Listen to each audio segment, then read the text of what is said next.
আলহামদুলিল্লাহ রাব্বিল আলামিন ওয়াসসালাতু ওয়াসসালামু আলা নবিয়িনা মুহাম্মদ ওয়া আলিহি ওয়া আসহাবিহি আজমাইন, আম্মা বাদ। সম্মানিত ভাই বন্ধুগণ, আজ আমরা একটি নফল সালাত নিয়ে কথা বলবো। যেই নফল সালাত, যেই নফল নামাজ আমাদের সমাজে শত নয় হাজারের মধ্যেও একজন লোক আদায় করেন কিনা সন্দেহ। অথচ কোরআন এবং হাদিসে যত নফল সালাতের কথা বলা হয়েছে, এই যে সালাতটির কথা আমরা আজকে বলতে চাচ্ছি, এই সালাতটি তন্মধ্য থেকে দ্বিতীয় সর্বাধিক গুরুত্বপূর্ণ নফল সালাত। সমস্ত নফল নামাজের ভিতরে সবচেয়ে গুরুত্বপূর্ণ নফল নামাজ হলো তাহাজ্জুদের নামাজ। তাহাজ্জুদের পরে দ্বিতীয় সর্বোচ্চ গুরুত্বপূর্ণ নফল সালাত হলো সালাতুদ দোহা বা চাশতের নামাজ। সালাতুদ দোহা বিষয়ে নবী আলাইহিস সালাম থেকে এত হাদিস বর্ণিত হয়েছে, এত গুরুত্ব বর্ণিত হয়েছে যে অন্য কোনো নফল সালাত বিষয়ে এত বেশি গুরুত্ব আরোপ করা হয়নি। অথচ এই নামাজটি আমাদের সমাজে সবচেয়ে বেশি নফল সালাতের ভিতরে সবচেয়ে বেশি অবহেলিত, সবচেয়ে বেশি মৃত, সবচেয়ে বেশি বিলুপ্ত প্রায়। সহিহ মুসলিমে আসছে, আবু যর গিফারী রাদিয়াল্লাহু তাআলা বর্ণনা করছে যে নবী আলাইহিস সালাম বলেছেন, প্রতিদিন সকালে বান্দার শরীরে যতগুলো জোড়া আছে প্রত্যেকটা জোড়া এর পক্ষ থেকে আল্লাহর কাছে বান্দার তাসবিহ পেশ করা, সাদাকা পেশ করা উচিত। আর প্রতিবার সুবহানাল্লাহ বলা, আলহামদুলিল্লাহ বলা, লা ইলাহা ইল্লাল্লাহ বলা, আল্লাহু আকবার বলা, এগুলো হলো সাদাকা। অর্থাৎ প্রতিটি অঙ্গ প্রত্যঙ্গ থেকে, প্রতিটি জোড়ার পক্ষ থেকে আল্লাহর কাছে সাদাকা, শুকরিয়া আদায়। তো প্রতিদিন সকালে এটা বান্দার করা উচিত। আর প্রত্যেক জোড়ার পক্ষ থেকে তাসবিহ, তাহলিল, তাকবীর, তাহমিদ, সুবহানাল্লাহ, আলহামদুলিল্লাহ, লা ইলাহা ইল্লাল্লাহ, আল্লাহু আকবার বলা, এটা খুব সহজ কাজ না প্রতিদিন নিয়মিত। নবী আলাইহিস সালাম সহজ করে দিয়েছেন। এই জন্য যদি কোনো মানুষ সকালে 2 রাকাত সালাত আদায় করে, তাহলে তার এই প্রত্যেকটা অঙ্গ প্রত্যঙ্গের পক্ষ থেকে সাদাকা দেওয়ার কাজ হয়ে যায়। আর সেই 2 রাকাত সালাত সালাতুল দোহা বা চাশতের নামাজ। প্রতিদিন সকালে সালাতুল দোহার অংশ হিসাবে মানুষ যদি সালাত আদায় করে, তাহলে গোটা শরীরের প্রত্যেকটা অঙ্গ প্রত্যঙ্গের পক্ষ থেকে কি হয়ে যাবে? সাদাকার কাজ হয়ে যাবে ইনশাআল্লাহ। প্রিয় ভাইরা, এই সালাতুল দোহা সম্পর্কে আবু হুরায়রা রাদিয়াল্লাহু তাআলা আনহু বলেন, আওসানি খালিলি বিসালাস, আমার বন্ধু রাসূল করিম সাল্লাল্লাহু আলাইহি ওয়াসাল্লাম আমাকে 3টি বিষয় করার জন্য, 3টি কাজ করার জন্য ওসিয়ত করেছেন। ওসিয়ত সাধারণ নির্দেশ না, ওসিয়ত মৃত্যুর আগে মানুষ যেটা সবচেয়ে গুরুত্বপূর্ণ নসিহত এবং উপদেশ দিয়ে থাকে, অবশ্য পালনীয় যে উপদেশ দিয়ে থাকে, সেটা হলো ওসিয়ত।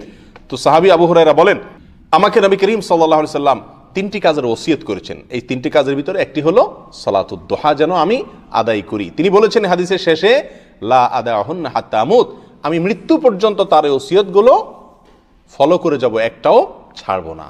অর্থাৎ এই সালাতুদ দোহা মৃত্যু পর্যন্ত কখনো ছাড়বো না। প্রিয় বন্ধু, সাহাবী প্রতিজ্ঞা করছেন নবী সাল্লাল্লাহু আলাইহি সাল্লামের ওসিয়তের উপরে চলবেন, মৃত্যু পর্যন্ত কখনো ছাড়বেন না। কিন্তু আমরা বেশিরভাগ মুসলমানদেরকে খোঁজ খবর নিয়ে দেখলে দেখা যাবে জীবনে একবারও সালাতুদ দোহা পড়ার সুযোগ হয়নি। আল্লাহ তাআলা আমাদেরকে মৃত সুন্নতকে জিন্দা করার তৌফিক দান করুন।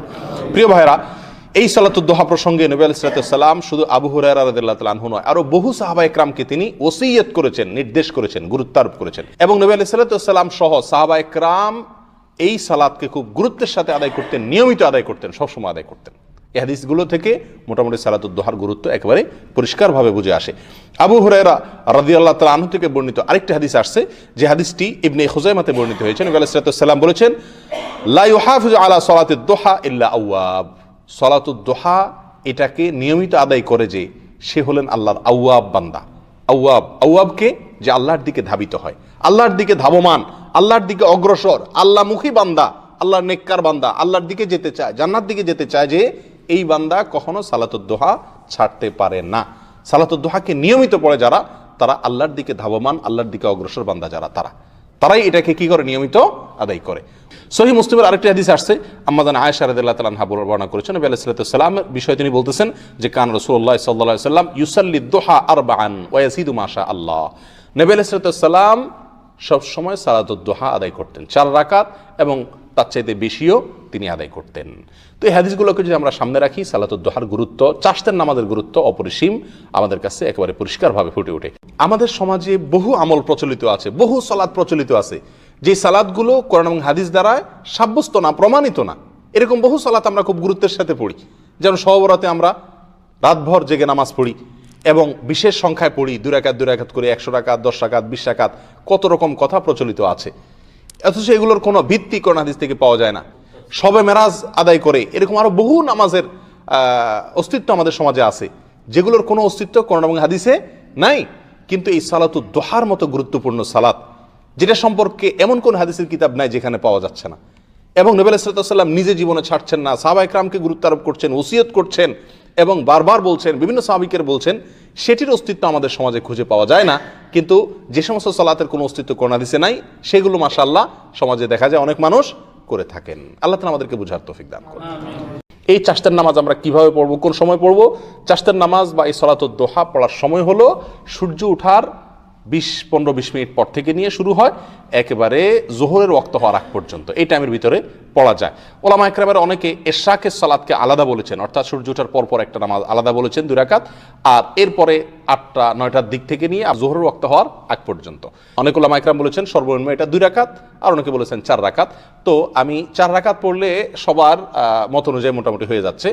4 রাকাত আমি সর্বনিম্ন আদায় করব, আর 8 রাকাত পর্যন্ত অনেকে বলেছেন নবী আলাইহিস সালাম থেকে সাবেত। আর এই হাদিসে যেহেতু আম্মা আয়েশা মুসলিমের হাদিসে বলেছেন যে ওয়ায়াজিদু মাশা আল্লাহ, এর বেশি তিনি যতটুকু আল্লাহ তৌফিক দিতেন পড়তেন। এই জন্য অনেক ওলামা ইকরাম বলেন কোনো সীমা নাই, আপনি 4 রাকাত, 6 রাকাত, 8 রাকাত যতটুকু সুযোগ পড়েন। বাকি বেশিরভাগ নবী আলাইহিস সালাম থেকে এবং সাহাবা ইকরাম থেকে 8 রাকাতের কথা বর্ণিত আছে। প্রতিদিন না পারেন সপ্তাহে একদিন হলো এই সালাতটা পড়ার অভ্যাস করতে হবে। সাধারণ সূরা কেরাত দিয়ে অন্য সালাতের মতোই পড়তে হবে। এবং এই সালাত যদি আমি পড়ার সুযোগ না পাই, আমার কর্মব্যস্ততার কারণে আমি চেষ্টা করলেও আমার দ্বারা যদি সম্ভব না হয়, অন্তত বন্ধের দিনে হলেও একবার পড়ি, মাসে হলেও একবার পড়ার চেষ্টা করি।